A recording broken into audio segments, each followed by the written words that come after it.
एक लग्जरी याच है जो बेसिकली सिलिसी इटली की कोस्ट में जो है वो डूब गई है 19 अगस्त 2024 को, क्योंकि ये बहुत बड़े एक तूफान की चपेट में जो है वो आई और आकर डूब गई।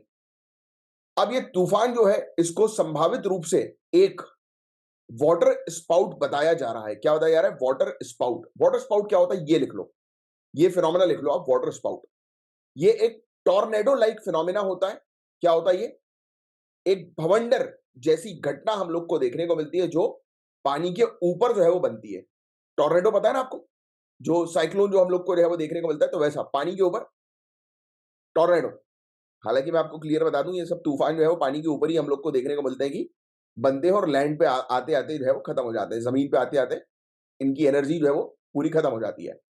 तो ये साइक्लोन का पूरा एक टॉपिक होता है जो ज्योग्राफी के अंदर आपको जो है वो मिलेगा, राइट, जनरल स्टडीज के अंदर। सो इसलिए मैं बोलता हूँ बार बार कि जनरल स्टडीज की प्रिपरेशन करना बहुत ज्यादा जरूरी है, क्योंकि उससे बेसिक फैक्ट्स आपको बहुत क्लियर होता है। तो जिन भी स्टूडेंट्स ने साइक्लोन के टॉपिक को पता है उनको ये चीज बहुत अच्छे से पता है कि साइक्लोन जैसे ही जमीन पर आते हैं उनकी एनर्जी जो होती है वो खत्म हो जाती है, राइट। बहुत कम एनर्जी होती है और सबसे ज्यादा एनर्जी उनको वाटर से मिलती है, पानी से मिलती है, राइट, क्योंकि इवापोरेशन की भी सिंपल सी प्रोसेस होती है यार। तो इसको बहुत डिटेल में समझना बहुत जरूरी होता है। हालांकि अपने आप में ये 45 से 50 मिनट का टॉपिक है साइक्लोन का। अलग अलग टाइप के साइक्लोन होते हैं, साइक्लोन जो होते हैं उनके अलग अलग जगह पर अलग अलग क्या नाम है, राइट। तो वाटर स्पाउट, तो हमने क्या समझा आज की क्लास में अभी अभी तक कि वाटर स्पाउट के कारण यानी कि एक तूफान के कारण जो है ये याचिका डूब गई। पहला पॉइंट तो ये हम लोग को देखने को मिल गया। इस घटना में कम से कम एक व्यक्ति की मौत हो गई और 6 लोग लापता हैं अभी तक। और इस हादसे के बाद से जलवायु परिवर्तन के कारण इस तरह की मौसमी घटनाओं की बढ़ती आवृत्ति से संबंधित चिंताएं जो है वो उत्पन्न हो गई हैं। तो ऑब्वियस सी बात है कि जलवायु परिवर्तन का ही तो ये हम लोग को रिजल्ट देखने को मिल रहा है कि तूफान जो है वो की इंटेंसिटी बढ़ गई है। आप देखिए कि पहले के समय पर तूफान बहुत कम आया करते थे, आज के समय पर आप पिछले 5 साल के रिकॉर्ड देखेंगे तो तूफान बहुत ज्यादा बढ़ गए हैं, राइट, पूरे दुनिया भर में। इंडिया में तो ऑब्वियसली बढ़ ही गए हैं, बे ऑफ बंगाल और अरेबियन सी दोनों एरियाज में। अब वाटर स्पाउट क्या है, तो एक चीज तो आपको समझ में आ गई कि ये एक तूफान हम लोग को देखने को मिलता है। फिर भी एक और चीज समझ लीजिए, वाटर स्पाउट जो है ये एक रोटेटिंग कॉलम ऑफ एयर है, मतलब वही साइक्लोन की बात हो रही है, टॉर्नेडो की बात हो रही है।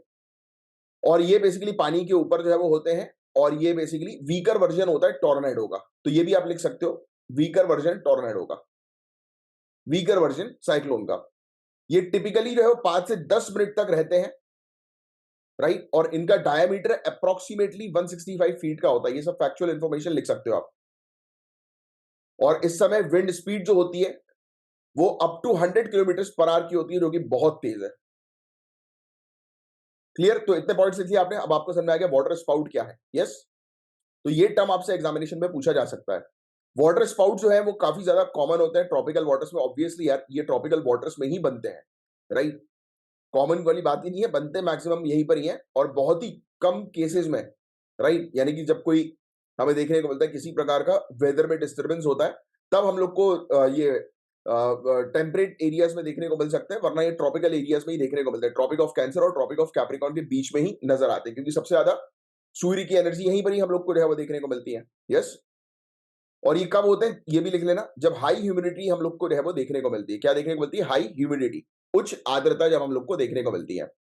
और पानी का टेम्परेचर जो होता है वो थोड़ा सा गर्म हम लोग को जो है वो देखने को मिलता है कंपेयर टू उसकी ऊपर वाली हवा। अब ये कितने प्रकार के होते हैं वाटर स्पाउट, तो ये आपके लिए इंपॉर्टेंट नहीं है। जनरली आप टॉर्नेडिक वाटर स्पाउट को जो है वो ध्यान में रखिएगा। ये टॉर्नेडिक वाटर स्पाउट जो होते हैं वो जमीन से लेकर पानी की तरफ जाते हैं और जैसे ही ये हम लोग को देखने को मिलते हैं उस समय बहुत तेज बिजली चमकने लगती है, बहुत तेज हवाएं आने लगती हैं। सी वेव्स जो हम लोग को देखने को मिलती हैं, समुद्र की लहरें जो होती हैं वो काफी रफ हो जाती हैं, बड़े बड़े ओले गिरने लगते हैं और कई केसेस में बहुत तेज बिजली चमकने लगती है, राइट। और टॉर्नेडिक वाटर स्पाउट जो होता है ये अपने आकार में बड़े हो सकते हैं और बहुत ही विनाशकारी भी हो सकते हैं। बस ये इनसे रिलेटेड कुछ फैक्ट्स हैं जो आपको ध्यान में रखना है। अब देखिए, बताया जा रहा है कि वाटर स्पाउट जैसे कि ये सिलिसी इटली के अंदर जो हम लोग को देखने को मिला कि याच जो डूबी है, तो वाटर स्पाउट माना जा रहा है कि उससे टकराया था और उसके टकराने के कारण हम लोग को जो है वो देखने को मिला कि वो डूब गई।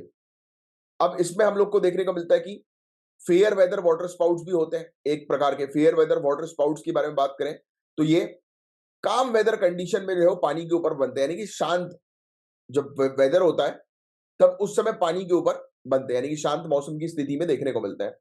ये बहुत ज्यादा कॉमन हम लोग को देखने को मिलते हैं टॉर्नेडिक वाटर स्पॉट्स है, क्योंकि जनरली बनते ही रहते हैं और ये उतने ज्यादा हार्मफुल नहीं होते। नेक्स्ट, तो हमने दो प्रकार के ये देखे, एक है फेयर वेदर वाटर स्पाउट्स और दूसरा है टॉर्नेडिक वाटर स्पाउट। तो ये दो इसके टाइप्स है, बस ये आप थोड़ा सा ध्यान में रखिएगा। अब आज की डेट में हम लोग को देखने को मिलता है कि एक्सपर्ट्स का कहना ये है कि वाटर स्पाउट की फ्रीक्वेंसी बढ़ती जाएगी, क्योंकि आज की डेट में जलवायु परिवर्तन के कारण टेम्परेचर लेवल राइज हो रहा है। साइंटिस्ट के द्वारा स्टडी की गई है यूनिवर्सिटी ऑफ बार्सिलोना के। तो इन्होंने ये बताया कि एक रिलेशनशिप हम लोग को देखने को मिलता है सी सरफेस टेम्परेचर जो गर्म हो रहा है और वाटर स्प्राउट जो बन रहे हैं उसके बीच में। यानी कि अब ऑब्वियस ही बात है यार, गर्मी होगी तो टॉर्नेडो, साइक्लोन्स, ये सब चीजें तो हम लोग को देखने को मिलेंगी ही मिलेंगी, राइट। तो ये तो बेसिक जनरल स्टडीज के फैक्ट्स है, ज्योग्राफी के फैक्ट्स हैं। यस, और आप ज्योग्राफी के स्टूडेंट्स, आपको ज्योग्राफी पढ़ना ही है जनरल स्टडीज के अंदर, तो ये फैक्ट तो कॉमन है। बट अब आपको टर्म मिल गया वाटर स्पाउट, जो कि आपकी जीएस पे नहीं है। बट अब आपको नोट डाउन कर लेना है ये वाला, क्योंकि देखो क्या होता है, जनरल स्टडीज में आपको फिनोमेना मिल जाते हैं, बट कुछ टर्म्स जो होते हैं वो आपको करंट अफेयर्स में मिलते हैं, जिससे रिलेटेड एग्जाम में क्वेश्चंस पूछे जाते हैं।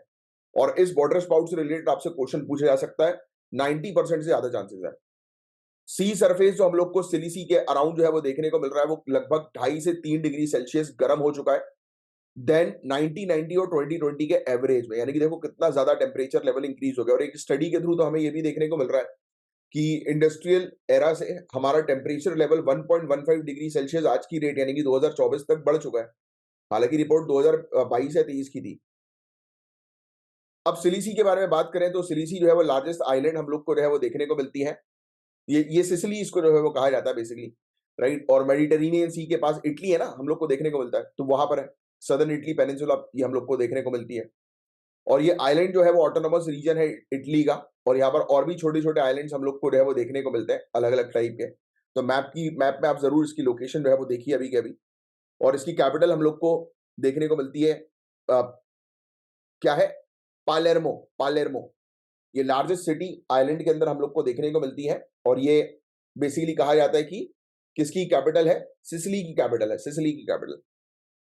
तो ये फैक्ट्स है कुछ जो आपको थोड़ा सा ध्यान में रखना है।